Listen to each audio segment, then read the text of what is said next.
Gdy się potem do tego Budyšina szło, je nan samo ten první kurs ze mnou sobu jel. Jsme potom nocovali, dokud to celé zajadování se započalo jako příchodný den, ale tam ženy přišli, nebychme, dokud se doběl, a to je později, to tež moja droha byla, z najmenša dzielnie. Od Ochozy do Picnia ze postovým autom. To je zastalo nedom pola dvornišća, od Picańskiego dvornišća do Kociebuza, tam se potom čakal, tam se zalez do Čaha, kiž gdzieś pak do Groznajna albo do Drežan direkt nie dali. Z tym si jel, sme jeli hać do Nowych Wikow, Neupetersheim, tam se zase wulez a čakal, tedy jo jeva ještě železnička mezi Neupetersheim a Woricami. To již dávno jas nie je.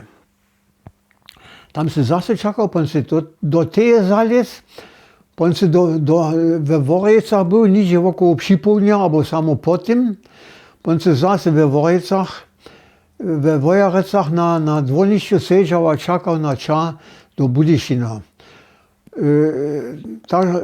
To by še potom ta jenička čara, kiž menjava bolje runje von gdzieś, hać do Budyšina, ale tedyša spiešnosť, však nebyše tež ta najväčšia normálny příjezd ve Budyšinie byl okolo na po 4. Ráno 7 doma preč, 4 tam. Tohle jsem já po prvním půlletí,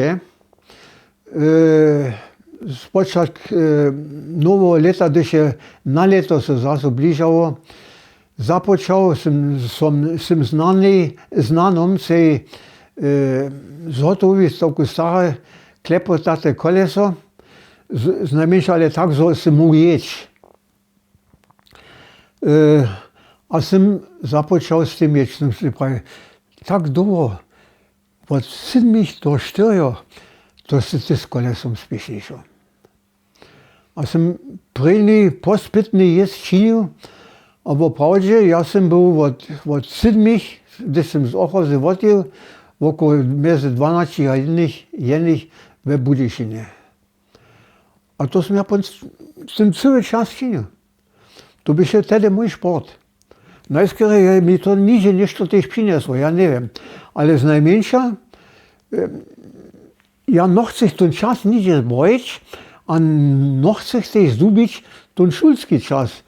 Dokiaľ ja som pitnul každý pondelú, když sme v pauze čas mieli, v zimském času tu nebol preč, a on sa dobil tu to nahoniť, alebo dohoniť, alebo ja neviem. Ale to nie po tej stajne tak ľahké było. Dyrektor, nasz první riadovnícky vúča, tedy v Budyšinie běše požiší direktor tu v Kociebuzu, Beno Korenk.